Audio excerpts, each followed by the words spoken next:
Operation Sindoor ఆపానని 111 122 చెప్పుంటాడు Trump. అదేందో ఆయన ప్రపంచంలో అన్ని యుద్ధాలు ఆపానంటాడు.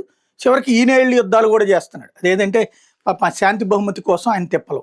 చివరికి నార్వే వాళ్ళకి లెటర్ రాసి మరింత పలుచనైనటువంటి వ్యక్తి. వాస్తవంగా ఈ వీడియోస్‌లో చాలామందికి కోపం ఉంటుంది, చాలామందికి ఆవేదన ఉంటుంది, చాలామందికి స్పందన కూడా ఏం చెప్పుకోవాలో, ఏం మాట్లాడుకోవాలో అర్థం కావట్లేదు. ఎందుకంటే అమెరికా అంటే ఓ పెద్దన్న, మనందరికీ కూడా మనోళ్ళకి చాలా మందికి ఉపాధి కల్పిస్తుంది అన్నటువంటి ఫీలింగ్ ఉంటది.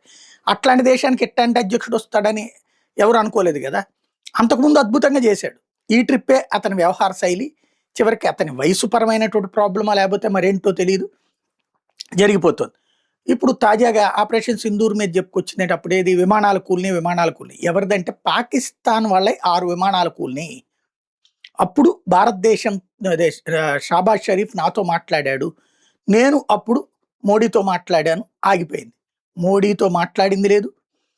అతను భారతదేశానికి ఆళ్ళ రుబియో ద్వారా ఫోన్ చేయించాడు.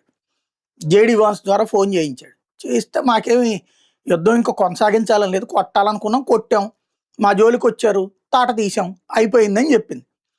దాన్ని మరి వాళ్ళు కమ్యూనికేషన్ ఏమన్నా ట్రంప్‌కి అట్లా చెప్పారేమో. మీరు చెప్పారని చెప్పగానే యుద్ధం ఆపేస్తున్నామన్నారండి అనేసి.